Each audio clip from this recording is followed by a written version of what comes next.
الحمدللہ رب العالمین والصلاة والسلام علی رسولہ الکریم وعلی آلہ واصحابہ وازواجہ اجمعین الی یوم الدین اما بعد فاعوذ باللہ من الشیطان الرجیم بسم اللہ الرحمن الرحیم ما اصابک من حسنۃ فمن اللہ وما اصابک من سیئۃ فمن نفسک وارسلناک للناس رسولا وکفی باللہ شہیدا من یطع الرسول فقد اطاع اللہ ومن تولی فما ارسلناک علیہم حفیظا۔ صدق اللہ العظیم۔ سب مل کر پڑھیے الصلاۃ والسلام علیک یا رسول اللہ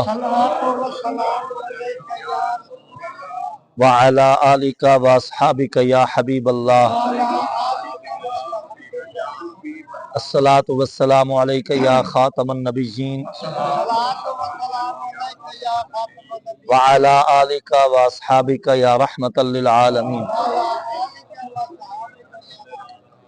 نویت سنت الاعتکاف جی سورہ نساء، اس کی آیت نمبر ہے جی 79 اور 80۔ اللہ تبارک و تعالی نے اس میں ارشاد فرمایا ما اصابک من حسنۃ فمن اللہ، اے سننے والے تجھے جو بھلائی پہنچے وہ اللہ کی طرف سے ہے، وما اصابک من سیئۃ فمن نفسک، اور جو برائی پہنچے وہ تیری اپنی طرف سے ہے، وارسلناک للناس رسولا، اور اے محبوب صلی اللہ علیہ وسلم ہم نے تمہیں سب لوگوں کے لیے رسول بھیجا، وکفی باللہ شہیدا، اور اللہ کافی ہے گواہ، من یطع الرسول فقد اطاع اللہ، جس نے رسول کا حکم مانا بے شک اس نے اللہ کا حکم مانا، ومن تولی فما ارسلناک علیہم حفیظا، اور جس نے منہ پھیرا تو ہم نے تمہیں ان کے بچانے کو نہ بھیجا۔ یہ دونوں آیتوں کا ترجمہ ہے۔ اب اللہ کی اپنے رسول سے محبت دیکھیے گا، آقا کریم علیہ الصلوۃ والسلام کا مقام دیکھیے گا، اور علماء کرام کی محنت دیکھیے گا۔ ہم تو صرف پڑھ کے سنا رہے ہیں آپ کو، جنہوں نے ایسے ایسے باریک باریک نقاط لکھے، اور آقا کریم علیہ الصلوۃ والسلام کی شان پاک جو ہے وہ قرآن سے محبوب کی امت کو بتائی۔ ان دونوں آیات کے پچھلی آیات کے ساتھ کیا تعلق ہیں، وہ تعلق گنوائے گئے ہیں، وہ ذرا سنیے گا۔ پچھلی آیت کریمہ میں ہم پڑھ چکے ہیں کہ منافقین اور یہود کے غلط عقائد کا ذکر تھا۔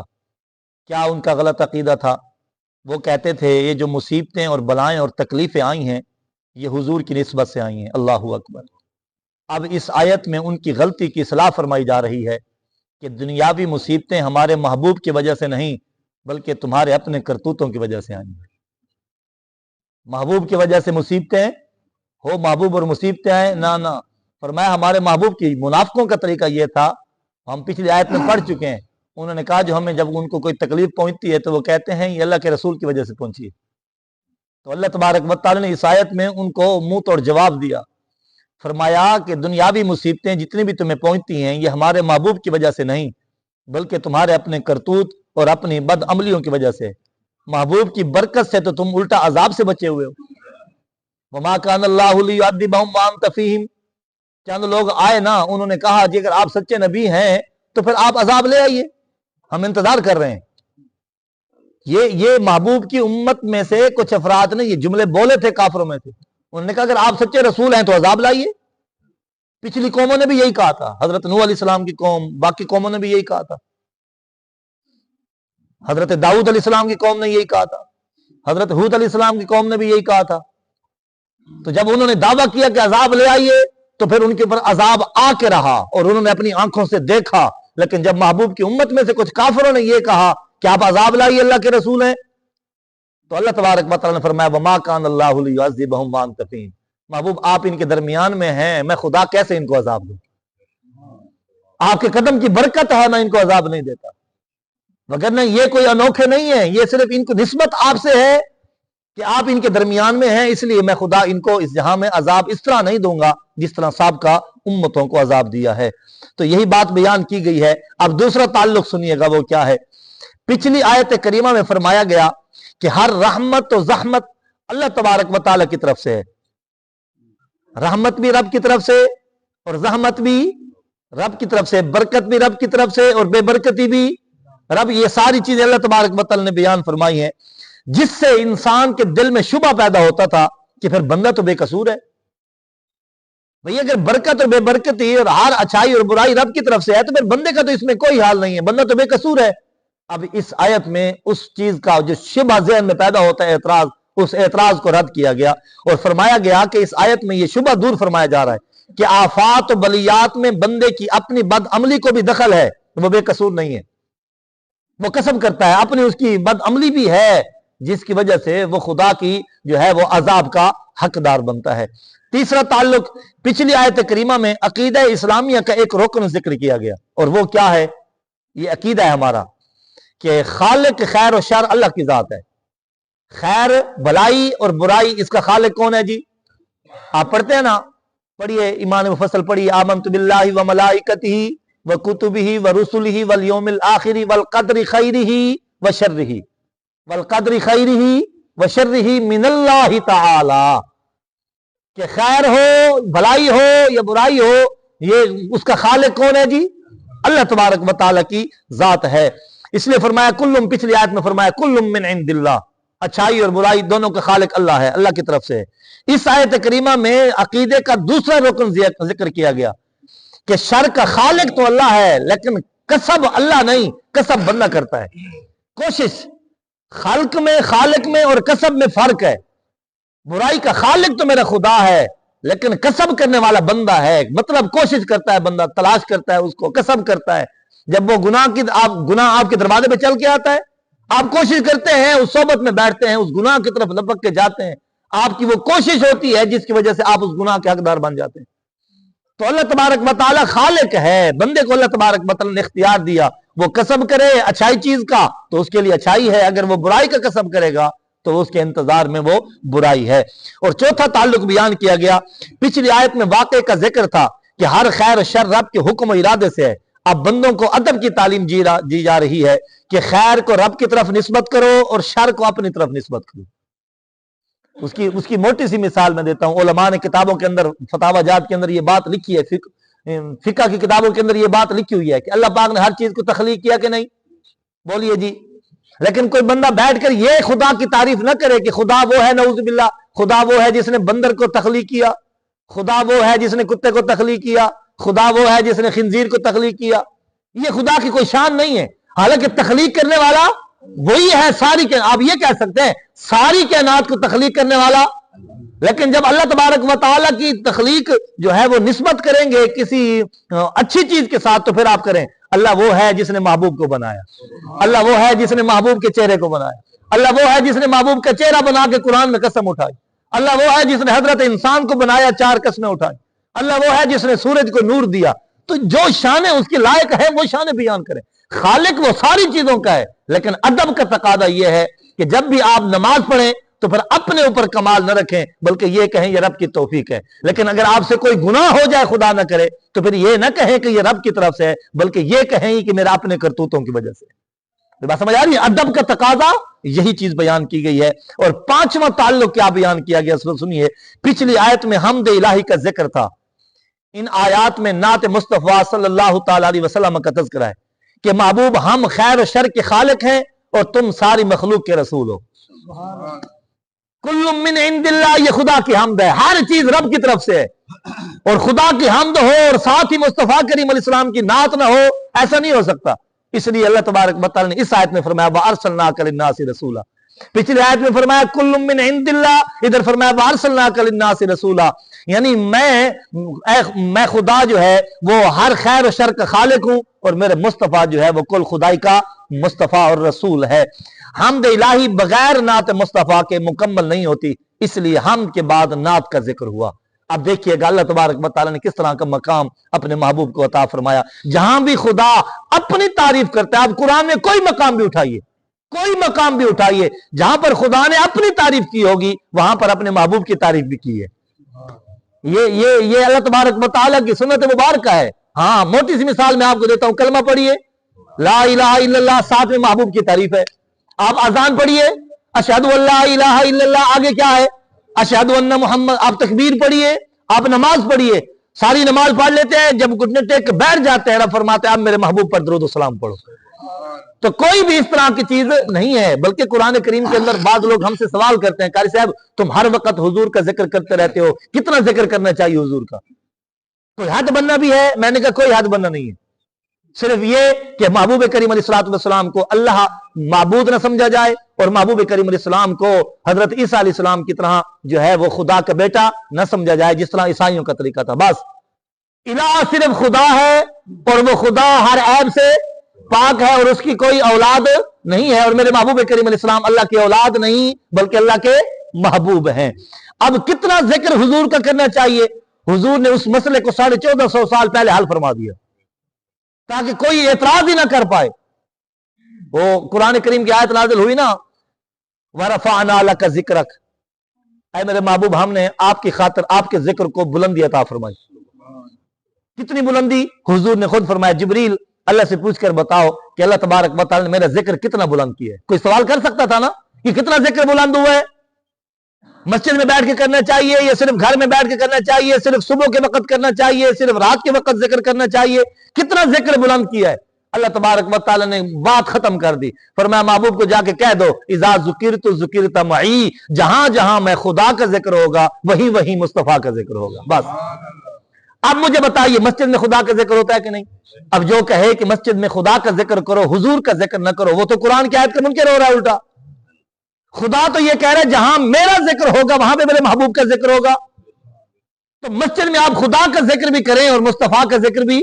اب مصطفیٰ کے ذکر کے بغیر تو آپ کی نماز بھی مکمل نہیں ہوتی، آپ کی تکبیر بھی مکمل نہیں ہوتی، آپ کا جو ہے وہ کلمہ بھی مکمل نہیں ہوتا، آپ کی اذان بھی مکمل نہیں ہوتی، آپ کا جنازہ بھی مکمل نہیں ہوتا۔ تو یہ حضور اکرم صلی اللہ علیہ وسلم کی شان مبارکہ ہے۔ اب اس آیت کا شان نزول کیا ہے ذرا وہ بھی سن لیجئے گا۔ ایک بار حضور صلی اللہ تعالی علیہ وسلم نے ارشاد فرمایا جس نے میری اطاعت کی اس نے رب تعالیٰ کی اطاعت کی، جس نے مجھ سے محبت کی اس نے اللہ تعالیٰ سے محبت کی۔ تو منافقین کو بولنے کا موقع مل گیا۔ منافق موقع ڈھونڈتے ہیں عیب نکالنے کا۔ بزرگ نے ایک پیچھے بات لکھی ہے بڑی مزیدار، وہ کہتے ہیں ایک ہے آنکھ، ایک ہے نفس۔ آنکھ بھی عیب دیکھتی ہے، نفس عیب دیکھتا نہیں، نفس عیب بیان کرتا ہے۔ مثال کے طور پر اب انہوں نے خوبصورت بات کی ہے، وہ فرماتے ہیں آنکھ میں یہ نقص ہے کہ وہ دوسرے کا عیب دیکھتی ہے، اپنا عیب اسے نظر نہیں آتا۔ آنکھ کو اپنا عیب نظر نہیں آتا لیکن دوسرے کا عیب، اب جملہ سنیے گا، مگر دوسرے کا واقعی عیب دیکھتی ہے، عیب بناتی نہیں ہے۔ آنکھ کسی کا عیب بنا نہیں سکتی، وہ عیب دیکھتی ہے، وہ بیان کر دیتی ہے، لیکن نفس عیب دیکھتا نہیں، وہ کسی ایسے ہی بس گھر کے عیب بیان کر دیتا ہے، کسی اس کو اپنا عیب نظر نہیں آتا، حالانکہ نفس کو اپنا عیب بھی نظر آتا ہے، لیکن وہ اپنے عیب کے اوپر پردہ ڈال کے دوسروں کے اندر عیب نظر نہیں آئے گا، بنا کے بیان کر دے گا۔ آنکھ بنا کے بیان نہیں کرتی، عیب دیکھتی ہے تو وہ بیان کر دیتی ہے، لیکن نفس اتنا وہ ہو جاتا ہے کہ وہ اس کو اپنا عیب نظر نہیں آتا بلکہ دوسروں کے عیب کو بنا بنو کے جو ہے وہ پیش کر دیتے ہیں۔ جیسے اب یہاں منافقوں نے ان کو موقع ملا، اب انہوں نے کیا کہا، وہ آپس میں بولے یہ تو شرک کی تعلیم ہے، اللہ کا حکم حضور کا حکم، حضور کی اطاعت اللہ کی اطاعت، یہ تو شرک کی تعلیم ہے۔ حضور اکرم صلی اللہ علیہ وسلم چاہتے ہیں کہ ہم آپ کو اسی طرح خدا مان لیں جیسے عیسائیوں نے عیسیٰ علیہ السلام کو خدا بنا لیا۔ تب حضور اکرم صلی اللہ علیہ وسلم کی تائید میں اور ان مردودوں کی تردید میں یہ آیت اتری، من یطع الرسول فقد اطاع اللہ۔ فرمایا اس میں کوئی فرق والی بات نہیں ہے، جس نے رسول کا حکم مانا وہ یوں سمجھے اس نے خدا کا حکم مانا، جس نے حضور کی اطاعت کی وہ یوں سمجھے اس نے خدا کی اطاعت کی ہے۔ تو یہ روح المعانی نے تفسیر روح المعانی کے اندر یہ بات موجود ہے کہ منافقین نے حضور اکرم صلی اللہ علیہ وسلم کو مشرک کہا اور بولے کہ حضور فرماتے تو یہ ہیں کہ غیر خدا کی عبادت نہ کرو اور خود معبود بننا چاہتے ہیں۔ اللہ تبارک و تعالی نے یہ آیت نازل فرمائی، فرمایا میرا محبوب معبود نہیں ہے، ہاں معبود کا محبوب ضرور ہے۔ معبود میں اور محبوب میں فرق رکھیں گے تو آپ کے ذہن سے شرک ختم ہو جائے گا۔ خدا معبود ہے، میرا مصطفیٰ خدا کا محبوب ہے۔ معبود میں اور محبوب میں فرق ہوتا ہے۔ اب ذرا سنیے گا، آج جو وہابی جو حضور اکرم صلی اللہ علیہ وسلم کی تعریف اور تعظیم میں ان کو شرک نظر آتا ہے، آج جو بندہ ملے گا نا آپ کو کہیں گے حضور کی یہ تعریف کر رہے ہو یہ تو شرک ہے، حضور کا نام چوم رہے ہو۔ اور بھائی ایمان سے بتاؤ حضور کے نام چومنے سے اس میں شرک کہاں سے آ گیا؟ درود و سلام پڑھنے سے اس میں شرک کہاں سے آ گیا؟ آج آپ کو طرح طرح کے اوپر آپ کو تانے ملیں گے، لیکن آپ پریشان نہ ہو، جب آپ اپنے ایمان کی پرکھ کرنا چاہتے ہیں کہ ہم مومن ہیں کہ نہیں ہیں، آپ کو ایک ٹرک بتاتا ہوں، قرآن کریم میں وہ چیز بیان کی گئی ہے۔ جب آپ کو بے وقوف کہنے لگا کہ آپ حضور سے اتنی محبت کریں، لوگ کہیں کہ یہ بے وقوف ہے، تو یوں سمجھیے گا آپ کا ایمان مکمل ہو گیا۔ ہاں جی، یوں سمجھیے گا کہ آپ کا ایمان، حضور کی محبت میں لوگ آپ کو جب بے وقوف کہنا شروع کر دیں، پاگل کہنا شروع کر دیں، مجنون کہنا شروع کر دیں، مشرک اور کافر کہنا شروع کر دیں، تو یوں سمجھ لینا آپ کا ایمان مکمل ہو گیا۔ قرآن اس کی گواہی دیتا ہے، وَإِذَا قِيلَ لَهُمْ آمِنُوا كَمَا آمَنَ النَّاسُ قَالُوا وَنُؤْمِنُ كَمَا آمَنَ السُّفَهَاءُ۔ اللہ نے فرمایا ایمان ایسے لاؤ جیسے میرے محبوب کے غلام لائے ہیں۔ تو منافق بولے، انہوں نے کہا ہم ایسے ایمان لائے جیسے بے وقوف لائے ہیں۔ یعنی وہ حضور سے اتنی محبت کرتے تھے، منافق یہ سمجھتے تھے کہ یہ بے وقوف ہے، بھلا کوئی اتنی بھی محبت کسی سے کرتا ہے؟ یہ اللہ تبارک و تعالیٰ نے محبت کا تذکرہ بیان فرمایا ہے۔ حضور کی تعریف پر شرک کے فتوے دیتے ہیں، یہ بیماری آج کی نہیں بلکہ بہت پرانی بیماری ہے۔ لکھنے والوں نے تو خدا کی توحید کی آڑ میں آ کے انہوں نے ایسا بھی لکھا ہے۔ اب جیسے پچھلے دنوں ایک بکواس کرنے والے نے بکواس کی ہے، اس نے کہا جی حضور اللہ کے مقابلے میں پیشاب بھی نہیں روک سکتے۔ وہ توحید بیان کر، اب ذرا توحید سنیے گا، ہمیں تو سمجھ نہیں آتی یہ توحید کہاں سے ہے۔ وہ کہتے ہیں حضور توحید کے مقابلے میں پیشاب بھی نہیں روک سکتے۔ اس کا الٹ کیا بنتا ہے؟ خدا توحید کے مقابلے میں لے کے آ رہا ہے وہ کہ توحید میں اور حضور میں یہ فرق ہے کہ حضور توحید کے مقابلے میں پیشاب، اس کا مطلب ہے خدا روک سکتا ہے پیشاب اپنا؟ کیا عقیدہ بنے گا اس میں سے؟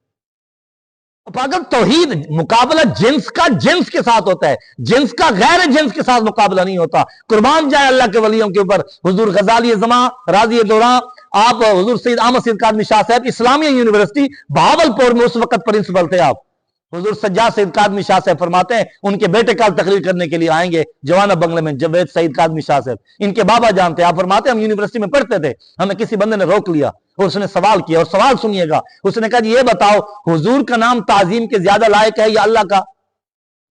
اب کیا جواب دیں گے؟ حضور کا نام تعظیم کے زیادہ لائق ہے یا اللہ کا؟ سجاد سید قادمی شاہ صاحب فرماتے ہیں اگر ہم یہ کہتے ہیں نا کہ حضور کا نام زیادہ تعظیم کے قابل ہے تو یہ شرک ہوتا ہے، کافر بنتے ہیں۔ اللہ سے ہم نے نبی کے نام کی تعظیم بڑھا دی۔ اگر یہ کہتے ہیں اللہ کا نام تعظیم کے زیادہ قابل ہے تو اگلا پھر فتویٰ جاری کرتا ہے پھر تم حضور کا نام کیوں چومتے ہو؟ جس کا نام زیادہ تعظیم کے قابل ہے اس کا چومو۔ وہ فرماتے ہیں ہم پھنس گئے، ہمیں جواب نہیں آیا۔ ہم اس کا ہاتھ پکڑ کے ہم حضور غزالی زمان کی بارگاہ میں، اللہ کے ولی کی بارگاہ میں لے گئے۔ آپ نے فرمایا ہم تیرے سوال کا جواب دیتے ہیں لیکن تو بھی تو ہمارے سوال کا جواب دے۔ اس نے کہا کیا؟ اس نے کہا بریانی زیادہ مزیدار ہوتی ہے یہ کاٹن کے کپڑے؟ وہ حیران ہوا، اس نے کہا جی آپ شیخ الحدیث کہاں سے بن گئے؟ بریانی کا مقابلہ بھلا کپڑوں سے ہوتا ہے؟ اور بریانی کا مقابلہ لانا ہے تو اس کے مقابلے کی ڈش لے آؤ۔ کھانے کا مقابلہ کھانے سے ہوگا، جنس کا مقابلہ جنس کے ساتھ ہوگا۔ کپڑے کا مقابلہ کرنا ہے تو پھر کاٹن لے آؤ، کھدر لے آؤ، لیلن لے آؤ، لون لے آؤ، واشنگ ویئر لے آؤ۔ جنس کا مقابلہ ہمیشہ جنس سے ہوتا ہے، جنس کا مقابلہ غیر جنس سے نہیں ہوتا۔ اور تو حضور کا مقابلہ، حضور جنس ہے اور خدا جنس اور جنسانیت سے پاک ہے، تو جنس کا مقابلہ خدا سے کر رہا ہے، مشرک تو بنا پھر رہا ہے۔ بات سمجھ آ گئی نا؟ بھئی جنس کا مقابلہ جنس ہے، ہاں اب تو نے کرنا ہے نا خدا کا مقابلہ، لے آ کوئی دوسرا خدا ہے تو ہے کوئی خدا دوسرا، پھر مقابلہ کہے گا۔ اب آؤ حضور کی، اللہ کی مخلوق میں، خدا کی کل مخلوق میں حضور سے زیادہ عزت سے بڑھ کر کوئی دکھاؤ۔ کل مخلوق میں جبریل، میکائیل، اسرافیل، اسرائیل، حضرت آدم سے لے کے حضرت عیسیٰ علیہ السلام تک، خدا کی کل خدائی میں میرے محبوب سے بڑھ کر تعظیم کے لائق اور کوئی؟ وہ خدا کے ساتھ مقابلہ نہ کرو، وہ تو جنس اور جنسانیت سے پاک ہے۔ خدا کی مخلوق میں سب سے زیادہ اگر عزت کے لائق کوئی نام ہے تو وہ ہے نام محمد صلی اللہ تعالی علیہ وسلم۔ اس لیے مومن محبوب کے نام کو چومتا ہے۔ تو یہ حضور کی شانیں ہیں، لیکن جو خدا کی توحید کی آڑ بنا کر محبوب کی شانوں کو کم کرتے ہیں، خدا نے ان کو منافق کہا ہے۔ خدا کا اپنا مقام اللہ تبارک و تعالی ہے، وہ ان ساری چیزوں سے پاک ہے، وہ لا مکان، وہ اللہ تبارک و تعالی کی توحید اور پروردگار کا جو ہے وہ رتبہ اور بلندی، وہ تو ہم مومن کہتے ہیں سبحان ربی العظیم، سبحان ربی العالی۔ محبوب کریم علیہ السلام کے مقام یہ ہے وَرَفَعْنَا لَكَ ذِكْرَكَ،